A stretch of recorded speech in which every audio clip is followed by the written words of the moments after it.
Academic zone. आज हम लोग का टॉपिक एक क्वेश्चन फॉर्म में है and that is what did liberal nationalism stand for.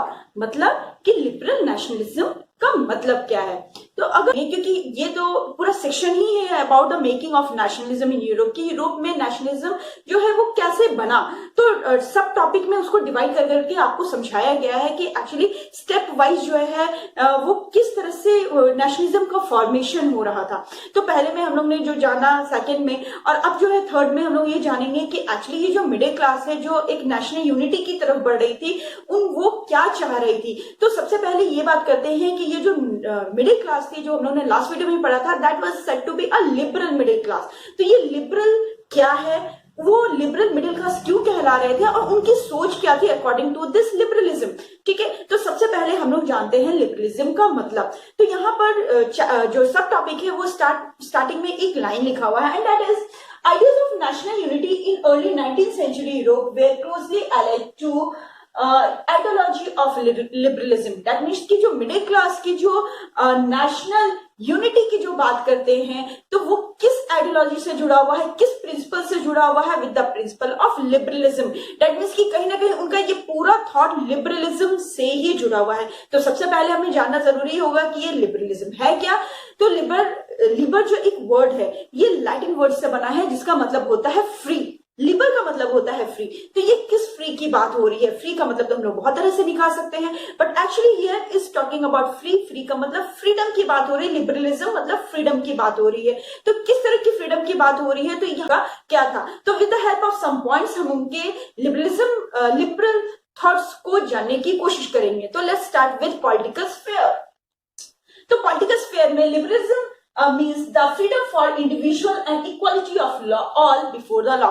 that means कि अगर पॉलिटिकल स्फीयर में देखा जाए तो ये उनका थॉट था। लिबरलिज्म का मतलब है उनके लिए freedom of individual. That means हर एक लोग जो है वो उनको आजादी मिले। आजादी किस चीज से, तो दैट मीन्स कि ये हम लोग क्लियर जानते हैं कि at that time there was a monarchies और पावरफुल चर्च थे, मोनार्कीज थे, ये लोग ज्यादा पावर में थे। तो और लोगों को जो है वो फ्रीडम नहीं था, बहुत तरह से फ्रीडम नहीं था। तो यहाँ फ्रीडम की बात हो रही है और एवरी इंडिविजुअल की बात हो रही है, हर एक लोग की फ्रीडम की बात हो रही है। And equality of all before law, और सब कोई जो है कानून की नजर में सबको इक्वालिटी मिले, सबको समानता का अधिकार मिले। तो ये सबसे पहला जो पॉइंट है वो ये है कि लिबरलिज्म का मतलब उनका ये था। Next is about the concept of government by consent.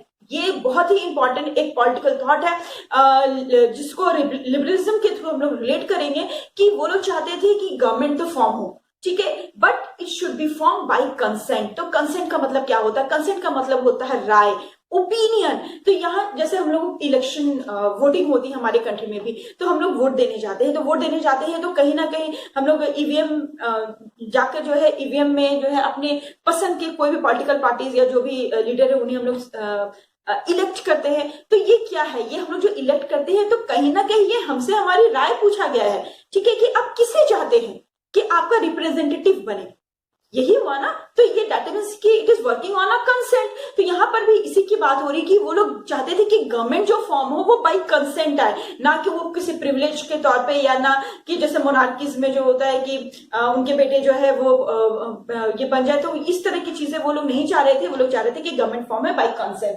Another one is end of autocracy and clerical privileges. साथ ही साथ लिबरलिज्म का मतलब वो लोग ये भी जान रहे थे कि वो लोग चाह रहे थे ऑटोक्रेसी का एंड हो। ऑटोक्रेसी मतलब क्या, कि अनलिमिटेड पावर, जो ऑटोक्रेटिक पावर था किनका, मोनार्कीज का, जो किसी भी तरह से वो रूल कर रहे थे। अच्छा करने का मन है तो अच्छा करेंगे, बुरा करने का मन है तो बुरा करेंगे, उनपे किसी का जोर नहीं था। तो उस पावर को वो लोग एंड अप करना चाहते थे। साथ ही साथ क्लेरिकल प्रिविलेजेस को भी वो लोग एंड करना चाह रहे थे।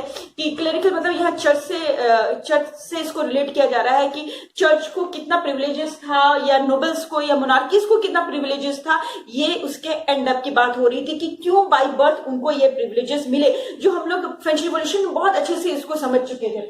Constitution and representative government through parliament. साथ ही साथ वो लोग चाह रहे थे, एक तो चाह रहे थे कि गवर्नमेंट आए किससे, बाय कंसेंट आए, मीन्स लोगों के राय के थ्रू आए, लोग जो है खुद अपने रिप्रेजेंटेटिव चुने। तो यहाँ पर वही बात हो रही है। साथ ही साथ जो रिप्रेजेंटेटिव आए वो कैसे रूल करे, वो रूल करे अकॉर्डिंग टू कॉन्स्टिट्यूशन। कॉन्स्टिट्यूशन किस लिए फॉर्म होता है, हमारे कंट्री में भी कॉन्स्टिट्यूशन है, तो कॉन्स्टिट्यूशन में क्या लिखा होता है कि प्राइम मिनिस्टर के कितने पावर है, प्राइम मिनिस्टर्स के लिमिटेशंस क्या है, चीफ मिनिस्टर के लिमिटेशंस क्या है, सुप्रीम कोर्ट क्या है, पार्लियामेंट कैसे वर्क करेगा, इन्हीं सब चीजों के बारे में है ना। एक्चुअली ये आपको रूल्स एंड रेगुलेशंस बताते हैं, ये आपको प्रिंसिपल्स बताते हैं कि जिसको आपको फॉलो करके ही अपनी कंट्री को चलाना है। कॉन्स्टिट्यूशन में तो यही होता है। तो दैट मीन्स कि for any country constitution is very important part. वरना अगर कॉन्स्टिट्यूशन नहीं होगा और मान लीजिए कि गवर्नमेंट फॉर्म भी होती है, मान लीजिए कि अभी एक गवर्नमेंट है, वो आई और अपने अकॉर्डिंग रूल की, नेक्स्ट जो है दूसरी गवर्नमेंट बनी और वो अपने अकॉर्डिंग रूल करेगी, दैट मीन्स कि कोई फिक्स जो रूल्स रेगुलेशन नहीं होगा। लेकिन अभी क्या है कि अभी एक कॉन्स्टिट्यूशन है,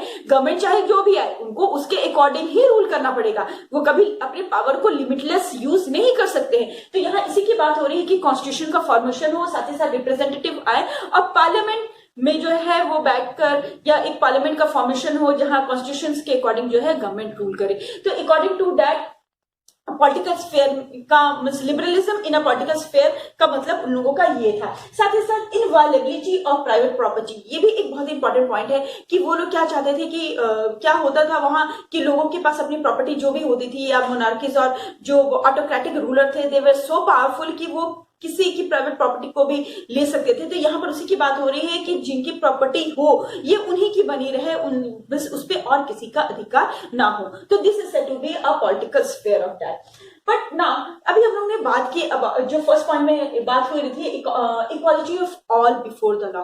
तो क्या यहाँ इक्वालिटी ऑफ ऑल वाकई में ऑल की बात हो रही है, दैट मीन्स कि जितने लोग हैं कंट्री में इन सबों की बात हो रही है। तो यहाँ पर अगर हम लोग अडल्ट सफरेज के तौर पे देखें तो सफरेज क्या होता है, सफरेज मतलब इलेक्शंस, वोट देने के जो राइट्स होते हैं, that is said to be suffrage. तो क्या यहाँ पर यही बात हो रही है कि इस चीज को भी हम इससे रिलेट कर सकते हैं कि वो कह रहे हैं कि सभी को वोट देने का अधिकार था या है। No, it is not according to that. Equality before law does not stand for universal suffrage. यहाँ इक्वालिटी बिफोर लॉ का मतलब ये नहीं समझ लीजिएगा कि वो अडल्ट सफरेज में भी इक्वालिटी की बात हो रही है, नहीं, यहाँ इसकी बात बिल्कुल नहीं हो रही है। यहाँ with the help of another example ये हम लोग समझ लेंगे कि यहाँ पर उस चीज को रिलेट नहीं किया जा रहा है। इक्वालिटी की बात हो रही है, समानता की बात हो रही है, लेकिन जहां ये पॉलिटिकल राइट की बात हो जा रही है, सफरेज के राइट की बात हो जा रही है, यहाँ पर वो लागू नहीं होता है। तो यहाँ पर सबसे पहले अगर हम लोग फ्रांस की बात करें तो अगर हम लोग फ्रेंच रिवॉल्यूशन पढ़े थे जो क्लास 9 में, about revolutionary France, men without property and women were excluded. याद होगा तो हम लोग ने पढ़ा था एक एक्टिव सिटीजन्स और पैसिव सिटीजन्स। एक्टिव सिटीजन्स वो थे जो 3 days equivalent to 3 days tax pay कर सकते थे, ठीक है, तो उनको एक्टिव सिटीजन मान लिया जाता था। और जो नहीं कर सकते थे या फिर women, they are said to be passive citizen.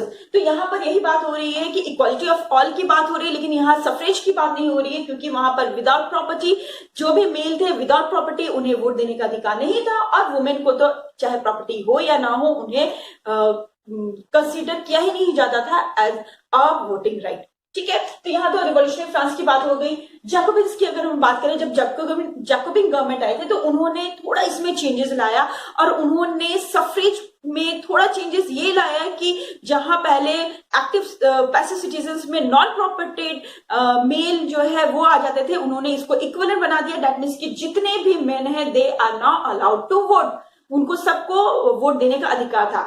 But let me clear you कि यहाँ भी हम लोग यूनिवर्सल अडल्ट फ्रेंचाइज नहीं कह सकते हैं, क्योंकि वुमेन को उस समय भी वोट देने का राइट्स नहीं था। नेपोलियन के टाइम में क्या हुआ था, Napoleonic code back to limited suffrage. Napoleon ने तो आके और भी बदल दिया, उन्होंने जो पहले जो था कि लिमिटेड लोग ही वोट कर सकते हैं, तो उन्होंने उस चीज को फॉलो करना शुरू कर दिया और reduce the status of women. वैसे जैकोबिन्स के टाइम में, जैकोबिन गवर्नमेंट के टाइम में वुमेन का स्टेटस, भले ही उन्हें वोटिंग राइट नहीं मिली हो, लेकिन उनके स्टेटस में थोड़े से सुधार किए गए थे। लेकिन नेपोलियन के टाइम में women get back to their previous status, उनके जो पहले के जो हालात थे बिल्कुल वो उसी में चले गए थे। प्रीवियस की अगर बात करें तो वुमेन क्या समझी जाती थी, as an authority of father और हस्बैंड की अथॉरिटी समझी जाती थी। डेट मीन्स कि वो लोग डिसाइड कर देते थे कि वुमेन को क्या करना है क्या नहीं करना है। तो नेपोलियन के टाइम में जो है वुमेन का ये कंडीशन हो गया था। तो लेट मी टेल यू कि ये जो सफरेज की बात करें, ये सफरेज जो है थ्रू आउट 19 और 20 सेंचुरी चलता रहा। एंड यू नो फाइनली कब इन्हें जाके यूनिवर्सल अडल्ट फ्रेंचाइज जो है वो प्रॉपर हुआ फ्रांस में इन 1946 में जाके जो है वहां सभी को वोटिंग राइट्स मिले।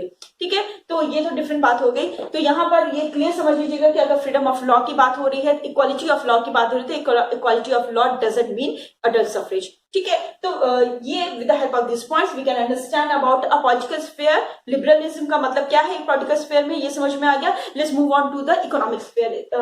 What is the meaning of liberalism in an economic sphere? Economic sphere में लिबरलिज्म का मतलब क्या होता है? तो according to that freedom of market, market में आजादी। तो फ्रीडम ऑफ मार्केट, मार्केट में क्या आजादी? मार्केट में क्या होता है? मार्केट में ट्रेड होता है, मर्चेंट्स होते हैं, शॉप्स होते हैं। तो यहाँ किस फ्रीडम की बात हो रही है? तो लेट मी टेल यू कि मैं अभी आपको समझा दूं। Let's go toward the another point also, और दोनों को मिलाकर मैं समझाऊंगी। Abolition of state impose restrictions on the movement of goods and capital.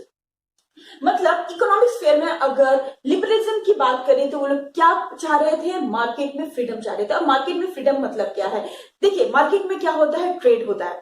ठीक है, ट्रेड होता है। ट्रेड किस चीज का होता है? गुड्स के होते हैं, सामान के होते हैं। सामान में अगर मान लीजिए कि किसी सामान में टैक्स ज्यादा लगेगा, ठीक है, तो उसके प्राइसेस हाई होंगे। प्राइसेस जितने हाई होंगे, ट्रेडर्स को उतना कम प्रॉफिट होगा। मान लीजिए कि दिस इज अ मार्केट, ठीक है, इसके अगर प्राइस जो भी है, ठीक है, अगर इसमें जितना टैक्स होगा, जितना टैक्स इसमें पे करते जाएंगे, उतना इसके प्राइसेस बढ़ते जाएंगे और उतना प्रॉफिट कम होता जाएगा। ठीक है, तो यहाँ क्या था कि through out the 18th century की अगर हम लोग बात करें तो यहाँ जो स्टेट जो था, वो गवर्नमेंट जो थे, वो बहुत तरह के रिस्ट्रिक्शंस लगा रखे थे। रिस्ट्रिक्शंस कैसे रिस्ट्रिक्शन? दैट मीन्स कि the traders have to pay lots of taxes. उन्हें बहुत तरह के टैक्सेस पे करने पड़ते थे। There was a huge trade barrier, बहुत बाधाएं थी ट्रेड करने में। तो कैसे बाधाएं थी? With the help of one example, ये आपको बहुत अच्छे से समझ में आ जाएगा। Here is given example of Hamburg to Nuremberg. मान लीजिए कि किसी मर्चेंट को हम हैम्बर्ग टू न्यूरमबर्ग जो शहर है, एक शहर से दूसरे शहर जाना है। ठीक है, तो फॉर ट्रेड एक मर्चेंट्स को अपने गुड्स के साथ जो है फॉर ट्रेड एक एरिया से दूसरे एरिया जाना है। अब देख लीजिए, आपको with the help of this example आपको बहुत अच्छे से समझ में आ जाएगी कि कितने बैरियर्स थे। तो एक शहर से दूसरे शहर जाना है, हैम्बर्ग टू न्यूरमबर्ग। इसके बीच में देयर वेर 11 कस्टम बैरियर्स। कितने कस्टम बैरियर्स थे? 11 कस्टम बैरियर्स का मतलब कि 11 जगह उन लोगों को टैक्स पे करनी होगी। एक शहर से दूसरे शहर जाना है, उसके बीच में 11 बैरियर्स है और उन्हें वो बैरियर्स कैसे तोड़ना है? By paying the tax. 5% custom duties. कितने टैक्स पे करने हैं? 5% कस्टम ड्यूटीज पे करने हैं according to their weight and measurement. वो गुड्स का वेट कितना है उसके अकॉर्डिंग, या फिर उसका मेजरमेंट कितना है उसके अकॉर्डिंग उन्हें 5% टैक्स पे करने हैं। ये बहुत बड़ी चीज है, क्योंकि इतना अगर वो टैक्स ही पे कर देंगे तो वो गुड्स में प्रॉफिट कैसे लाएंगे? और trade is all about profit. ठीक है, यहाँ लेट मी टेल यू कि अगर हम लोग ट्रेड वेरियंस की बात कर रहे हैं, वेट एंड मेजरमेंट्स की बात कर रहे हैं, तो जो उस वक्त जो यूरोप की बात हो रही है, वहां पर डिफरेंट मेजरमेंट्स की यूनिट्स डिफरेंट होती थी और मेजरमेंट जो है अलग अलग मेजरमेंट्स जो है अलग अलग जगह चलती थी। जैसे कि वहां पर एल का एक एग्जांपल दिया होगा कि अगर एक 1L is equal to measurement का यूनिट है, इज इक्वल टू आप देख रहे होंगे कि उसमें अलग अलग, आप जरूर वीडियो देखिए, तो आप अपने पास बुक जरूर रख लीजिए जिससे आपको सारे पॉइंट्स जो है वो क्लियर होते जाए। तो वह मेजरमेंट में जैसे कि अगर हम लोग मान लीजिए कि 1 metre is equal to 100 centimetre. ठीक है, मान लीजिए कि एक रीजन में ये चलता है यूनिट, दूसरी जगह 1 metre is equal to 120 centimetre मान लिया गया, कहीं और है 1 metre is equal to 105 centimetre. That means कि अलग अलग जगह इसके मेजरमेंट अलग अलग हैं। इसी तरह से वेट में भी था, अलग अलग जगह अलग अलग वेट, यूनिट सेम होती थी लेकिन वेट का जो वेट के जो वैल्यूज है वो अलग अलग होते थे। इससे बहुत डिफिकल्टीज होती थी ट्रेडर्स को, और करेंसीज भी बहुत अलग अलग तरह के करेंसीज होते थे। That means there were no uniformity at all, क्योंकि नेपोलियन ने इसमें यूनिफॉर्मिटी लाने की कोशिश की थी, ठीक है, थोड़ा सा चेंजेस भी लाया था लेकिन वो पूरी तरह से चेंजेस नहीं हुआ था। तो ट्रेडर्स जो है लिबरलिज्म का मतलब वो समझ रहे थे कि उनको ये करना है, उनको ट्रेड बैरियर्स हटाने हैं। तो इसके लिए क्या उन्होंने वर्क भी किया? Yes, they have done work. What was that? Formation of custom unions और ज्वेलरी। दैट मींस कि उन्होंने कस्टम यूनियन फॉर्म किया।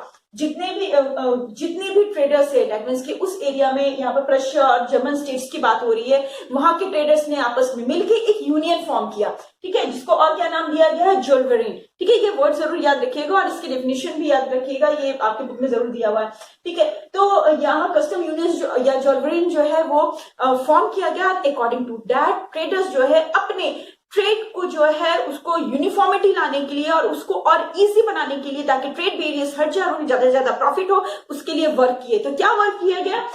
The union abolish tariff barriers. देखिए, यूनियन जब बना है तो जरूर वो अपने लिए कुछ ना कुछ वर्क करेंगे। तो they have done the work and what was that कि उन्होंने टैरिफ बैरियर्स को जो है हटा दिया। They have abolish that, reduce the number of currencies, जिसकी वजह से जो बहुत ज्यादा डिफिकल्टी क्रिएट करती थी, तो उन्होंने करेंसीज को रिड्यूस किया। जहां पहले 30 डिफरेंट टाइप्स ऑफ करेंसीज होती थी वो डिक्रीज करके 2 पर ले आए। दैट मींस कि कहीं ना कहीं बहुत ज्यादा यूनिफॉर्मिटी लाई गई, ठीक है। तो this is about economic sphere. और भी चेंजेस आ रहे थे, creation of railway network. Railway network जो है वो स्टार्ट हो गया था। तो हम लोग जानते हैं कि रेलवे से जो है कितना प्रॉफिट होता है, ट्रांसपोर्टेशन इजी हो जाती है, harnessing economic interest to national unification. और कहीं ना कहीं जो ये रेलवे नेटवर्क स्टार्ट हुआ था तो ये नेशन को यूनिफाई करने में काफी मदद किया। तो यहाँ क्लियर होता है कि इकोनॉमिक स्फीयर में लिबरलिज्म का मतलब क्या था। A wave of economic nationalism strengthen the wider nationalist sentiment. That means कि ये जो इकोनॉमिक वे में जो ट्रेडर्स अपने आप को इकोनॉमिकली स्ट्रेंथन कर रहे थे, तो इकोनॉमिकली स्ट्रेंथन करेंगे तो ही तो वो अपने कंट्री के लिए भी वर्क करेंगे।